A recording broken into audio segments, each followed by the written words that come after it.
তো তোমাদের বলেছিলাম যে আজকে আমাদের বাড়িতে একজন অতিথি আসবে, তো কে অতিথি তোমাদের দেখাই, চলো। আমাদের বাড়িতে আইবুড়ো ভাত খাইয়েছে আমার বৌমণি ওকে, কারণ আইবুড়ো ভাত খাইয়েছে কারণ আমাদের তো রেজিস্ট্রি অনেক হয়ে গেছে, 2 বছর হয়ে গেছে না। আর আমি বলতে চাই ব্যাপারটা হচ্ছে এই বাড়ির সাথে এমনভাবে আমি অতপ্রতভাবে জড়িয়ে গেছি যে মানে একটা মেম্বার হয়ে গেছি বাড়ির, এরকম একটা ব্যাপার হয়ে গেছে। মানে যেহেতু আমাদের সম্পর্কটা অনেকটাই লং টাইম চলছে এবং তার থেকেও বড় ব্যাপার যেটা রেজিস্ট্রি হয়ে গেছে অনেক 2 বছর হয়ে গেছে, তারপর থেকে আসা যাওয়া তো লেগে আছে পুজোতে, নর্মাল দিনে। এবার সেই ক্ষেত্রে এখানে মানে নিজের বাড়ির মতনই আমাকে পুরো আইবুড়ো ভাত যেরকমভাবে দেওয়া হয়। আমাকে দিদিভাইও খাইয়েছে আইবুড়ো ভাত, তোমরা দেখেছো, দিদিয়া খাইয়েছে, মানে আমাদের সম্পর্ক, হ্যাঁ এমন সম্পর্ক আমার শ্বশুর বাড়ির থেকে অনেক কম ফিল, মানে কি বলবো, শ্বশুর বাড়ি থেকে নিজের বাড়ি ফিল হয়, হ্যাঁ একদমই তাই, মানে শ্বশুর বাড়ি ফিল কম হয়, নিজের বাড়ি বেশি ফিল হয়। আমার মনে হয় নিজের বাড়ির লোকের কাছেই যাচ্ছি, তো এইসবের জন্য আর সেই শ্বশুর বাড়ি চলে যাবো এই ব্যাপারটা নেই। অবভিয়াসলি কান্না পাবে, মাকে ছেড়ে চলে যাবো বিয়ের দিন, কিন্তু চলে যাওয়ার পরও না মনে হবে না মানে শ্বশুর বাড়ির লোকের কাছে যাচ্ছি, মনে হচ্ছে নিজের বাড়ির লোকের কাছেই যাচ্ছি। তো ও চলে যাবে ওর শ্বশুর বাড়ি, আমি চলে আসবো আমার শ্বশুর বাড়ি। তো ওই জন্যই বৌমণি, আমার মা, আমার জেম্মা, বড় মা সবাই মিলে ওকে আইবুড়ো ভাতটা আজকে খাওয়ালো।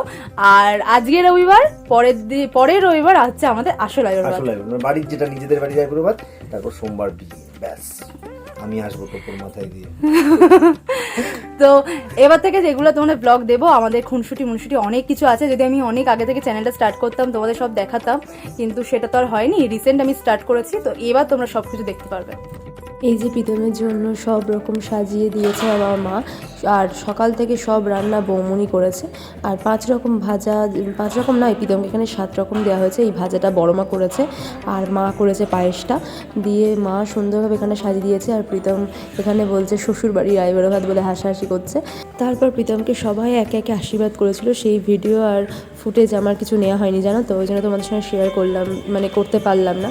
তো চলো এমনি ভিডিওটা দেখতে থাকো। তো এখন 5:30 বাজে, আর প্রীতম এক্ষুনি রওনা দিল, বেরিয়ে গেল। আজকে থাকার জন্য ওকে অনেকবার বললো সবাই মিলে, কিন্তু থাকলো না, কারণ আগামীকাল থেকে ওর আবার অফিস স্টার্ট হয়ে যাচ্ছে, ও আর নেমন্তন্নগুলো করতে পারবে না। তোর বেশ কিছু নেমন্তন্ন বাকি রয়েছে, আর তো একটা সপ্তাহ রয়েছে, বেশি টাইমও নেই বিয়ের জন্য।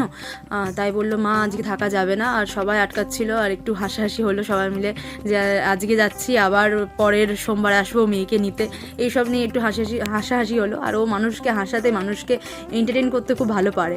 তো মা বেশ একটু কষ্ট পাচ্ছে বলে মাকে হাসানোর চেষ্টা করছে। তো বেরিয়ে গেল, এক্ষুনি রওনা দিল, কিছু মনে হয় বাসে উঠে পড়েছে এতক্ষণে। তো এই ভিডিওটা এতখানি, দেখা হচ্ছে খুব তাড়াতাড়ি এটা নতুন ভিডিওতে।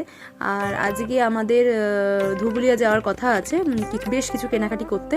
তো যদি যাই সেই ভিডিও তোমাদের সঙ্গে শেয়ার করব, আর যদি না যাই তো আর কোনো ভিডিও করব না।